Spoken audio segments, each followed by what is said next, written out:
Avant de plonger dans cette histoire incroyable, pensez à vous abonner à la chaîne et à activer la cloche. Ici, chaque récit a quelque chose à dire, et vous ne voudrez pas en manquer un seul. L'avion était déjà plongé dans cette atmosphère particulière des vols de première classe. Un silence feutré, presque prétentieux, seulement brisé par le froissement des journaux financiers et le tintement discret des verres en cristal. L'odeur du cuir neuf se mêlait à celle du café fraîchement servi. Ici, tout semblait calculé pour rappeler aux passagers qu'ils faisaient partie d'un monde à part. Au siège 1A, près du hublot, un homme noir était assis droit, parfaitement calme. Il s'appelait Captain Marcus Johnson. Son visage était marqué par les années, mais pas par la fatigue, plutôt par la discipline. Ses mains larges reposaient sur un dossier de vol épais, annoté avec une précision presque militaire. Il portait une veste sombre, sans logo, sans galon visible. Rien ne signalait son statut. Et c'était précisément ce qui allait poser problème. Autour de lui, certains regards glissaient, s'attardaient une seconde de trop. Une femme ajusta son sac de luxe contre elle. Un homme fronça les sourcils en jetant un œil rapide au numéro du siège, comme s'il y avait une erreur. Marcus, lui, ne remarqua rien ou fit semblant de ne rien remarquer. Il avait appris depuis longtemps à ignorer ce genre de choses. À l'avant de la cabine, Heather Collins, hôtesse principale, observait la scène. Grande, blonde, posture impeccable, sourire professionnel parfaitement maîtrisé. Mais ses yeux, eux, trahissaient autre chose. Une crispation. Une incompréhension qui se transforma lentement en irritation. Elle consulta la liste des passagers. Puis releva la tête. Puis regarda à nouveau Marcus. Il y a forcément une erreur, pensa-t-elle. Heather s'approcha lentement, talons feutrés sur la moquette épaisse. À chaque pas, son assurance grandissait. Elle s'arrêta devant le siège 1A, inclina légèrement la tête, sourire figé. « Monsieur », dit-elle d'un ton poli mais froid. « Votre billet, s'il vous plaît. » Marcus leva les yeux. Son regard était calme, presque bienveillant. Il lui tendit sa carte d'embarquement sans un mot. Heather la prit, la lut, puis fronça les sourcils. 1A, première classe. Tout était en règle. Et pourtant, quelque chose en elle refusait d'accepter cette réalité. Elle releva les yeux, scruta Marcus de haut en bas, puis baissa légèrement la voix. « Monsieur, ce siège est réservé à certains passagers. Je vais devoir vous demander de me suivre. » Autour d'eux, le silence s'épaissit. Des oreilles traînaient. Des regards se faisaient insistants. Marcus inspira lentement, referma son dossier et répondit d'une voix posée. « Je suis exactement à ma place. » Le sourire d'Heather se fissura. À cet instant précis, son téléphone de service vibra dans sa poche. Une vibration courte. Urgente. Elle hésita une fraction de seconde, puis décrocha. Et ce simple appel allait détruire tout ce qu'elle croyait contrôler. Heather s'éloigna de quelques pas pour répondre à l'appel, le dos tourné à la cabine. Sa voix se fit basse, professionnelle. « Oui, ici la cabine avant. »« D'accord, oui, je comprends. » Son visage se crispa. Elle jeta un regard rapide vers Marcus, toujours assis au siège 1A, immobile, digne. Puis elle raccrocha brusquement. Quand elle revint, son attitude avait changé. Le sourire avait disparu. Il ne restait que l'autorité. « Monsieur », dit-elle plus fort cette fois, suffisamment pour que les passagers autour entendent. « Il y a un problème avec votre présence en première classe. » Un murmure parcourut la cabine. Un homme d'affaires releva la tête de son ordinateur. Une femme posa lentement sa coupe de champagne. Marcus resta calme. « Quel problème exactement, madame ?» demanda-t-il. Heather serra la mâchoire. « Votre tenue ne correspond pas aux standards de cette cabine. Et je doute fortement que ce billet vous soit destiné. » Le silence devint pesant. Chaque mot flottait dans l'air comme une accusation. Marcus cligna lentement des yeux. Il tendit à nouveau sa carte d'embarquement. « C'est mon nom. C'est mon siège. Et ce vol m'appartient autant qu'à n'importe qui ici. » Heather ne prit même pas la carte cette fois. « Je vais être très claire, dit-elle sèchement. Soit vous coopérez et vous quittez cette cabine calmement, soit je fais intervenir la sécurité. Un souffle choqué parcourut la première classe. Incroyable, murmura quelqu'un. Il a peut-être pris le mauvais avion, lança un autre, à voix basse mais assez fort pour être entendu. Marcus sentit quelque chose se nouer dans sa poitrine. Pas de la peur. Pas de la colère non plus. Une lassitude ancienne. Profonde. Madame, répondit-il en la regardant droit dans les yeux. Je suis pilote. Et je connais parfaitement les règles de cette compagnie. Heather esquissa un rire bref, presque moqueur. Pilote? Ne me faites pas perdre mon temps, monsieur. Elle fit signe à un collègue plus jeune, visiblement mal à l'aise. Prévenez le commandant. Immédiatement. À cet instant, une voix s'éleva derrière eux. Laissez-le tranquille. C'était un vieil homme blanc, assis 2 rangs derrière, médaille militaire épinglée à la veste. Heather l'ignora. Monsieur, dernière sommation, dit-elle à Marcus. Levez-vous. Marcus se leva lentement. Pas par soumission. Mais parce qu'il savait que ce qui allait suivre devait se faire debout. Très bien, dit-il calmement. Mais vous allez devoir assumer ce que vous êtes en train de faire. Heather tourna les talons, convaincue d'avoir gagné. Elle ne savait pas encore que l'appel qu'elle avait reçu n'était que le début. Et que le prochain allait tout lui enlever. Marcus était debout dans l'allée étroite de la première classe. Les regards le transperçaient. Certains curieux. D'autres méprisants. Quelques-uns, honteux.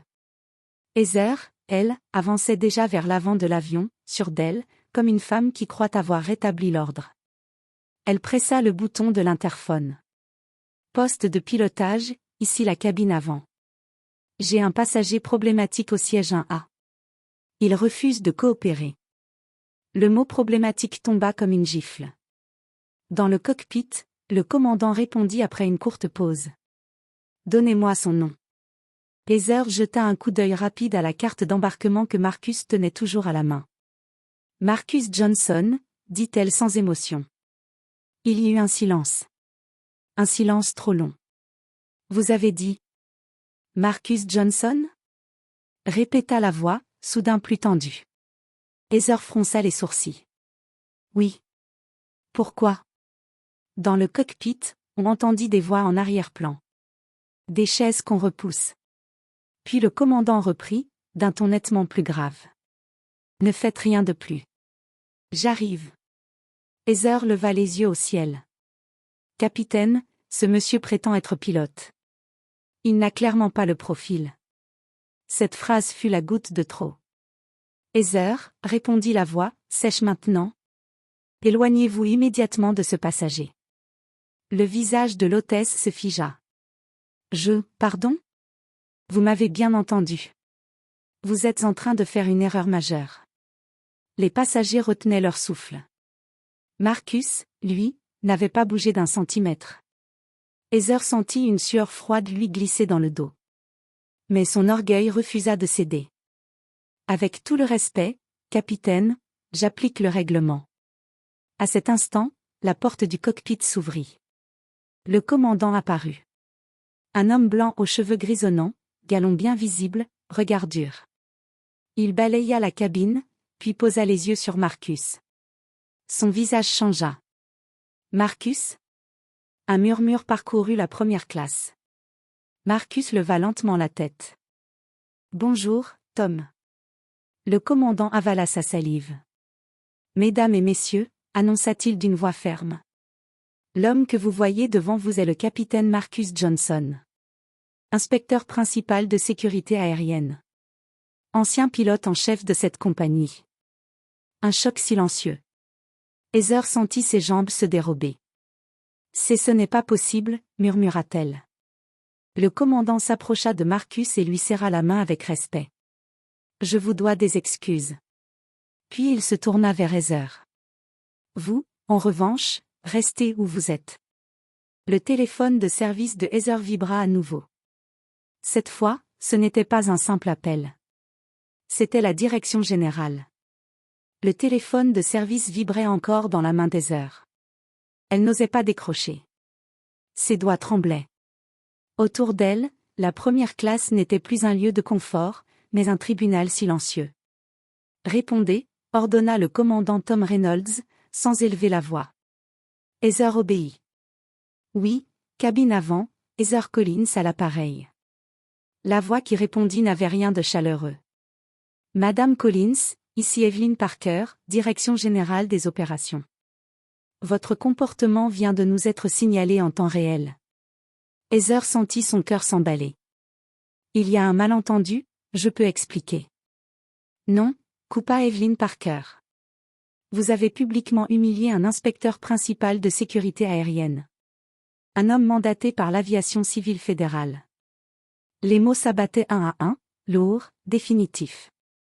Pire encore, poursuivit la voix. Vous l'avez ciblé sans justification valable, devant des témoins, sur la base d'un préjugé manifeste. Heather chercha de l'air. Je ne savais pas qui il était. Un léger rire, froid, traversa le combiné. L'ignorance n'est pas une excuse. Le règlement n'autorise pas l'humiliation. Le commandant s'avança d'un pas. Madame Collins, annonça-t-il à haute voix. Vous êtes immédiatement relevée de vos fonctions pour ce vol. Un souffle parcourut la cabine. Une femme porta la main à sa bouche. Un homme baissa les yeux, gêné. Heather blêmit. Vous ne pouvez pas faire ça ici, maintenant. Si, répondit Tom. Et je le fais. Marcus s'approcha enfin. Sa voix était calme, presque douce. Heather, dit-il. Vous m'avez demandé de quitter ma place. Il désigna le siège 1A. C'était la mienne. Mais ce n'est pas de ce siège que vous venez de tomber. Heather sentit les larmes lui monter aux yeux. Je peux m'excuser, publiquement. Marcus secoua lentement la tête. Ce n'est pas à moi que vous devez des excuses. C'est à vous-même. La direction reprit la parole dans le téléphone. À l'atterrissage, vous serez escorté. Une enquête disciplinaire est ouverte. Votre badge est suspendu. Vos accès révoqués. Chaque phrase arrachait un morceau de ce qu'elle était. Heather raccrocha.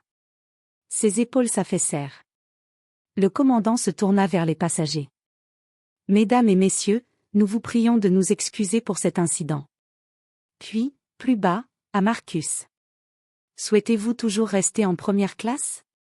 Marcus sourit légèrement. Oui. Mais pas seul. Il regarda autour de lui. Plusieurs passagers baissèrent les yeux. Heather fut conduite vers l'arrière de l'appareil. Sans applaudissements. Sans cris. Seulement le bruit de ses pas, et d'une carrière qui venait de s'éteindre. L'avion atterrit à JFK dans un silence inhabituel. Pas celui de la fatigue, mais celui de la réflexion. Les roues touchèrent la piste avec un grondement sourd, comme un rappel brutal à la réalité. Lorsque la porte s'ouvrit, 2 agents de sécurité attendaient déjà. Calme. Discret. Professionnel. Heather Collins resta immobile quelques secondes, figée devant eux. Elle n'était plus l'hôtesse principale respectée. Plus la voix autoritaire de la cabine avant. Elle n'était plus qu'une employée suspendue, exposée à ses propres actes. Pendant ce temps, Marcus Johnson récupérait tranquillement sa veste. Un passager s'approcha de lui, hésitant. « Capitaine, je suis désolé. » « Je n'ai rien dit. » Marcus hocha la tête. « Le silence aussi est un choix, » répondit-il simplement. Ces mots frappèrent plus fort qu'un cri. À la sortie de l'appareil, la direction attendait. Evelyn Parker en personne s'avança vers Marcus. « Votre rapport a déjà été transmis, » dit-elle. « Grâce à vous, nos procédures vont changer. » Marcus observa une dernière fois l'avion derrière lui. « Les procédures ne suffisent pas, » répondit-il. « Ce sont les mentalités qui doivent décoller. » Heather passa à côté d'eux, escortée, tête baissée. Personne ne la regarda. Pas par mépris. Par lucidité. Quelques jours plus tard, la nouvelle fit le tour des médias. Une hôtesse suspendue pour discrimination en vol, enquête fédérale en cours. Mais ce qu'on retint surtout, ce fut l'image d'un homme noir, calme, digne, refusant l'humiliation. et rappelant au monde que la compétence n'a pas de couleur. Marcus Johnson reprit sa place dans les airs. Pas pour être servi, mais pour surveiller, protéger, et s'assurer que plus jamais, quelqu'un ne soit sommé de quitter sa place pour de mauvaises raisons.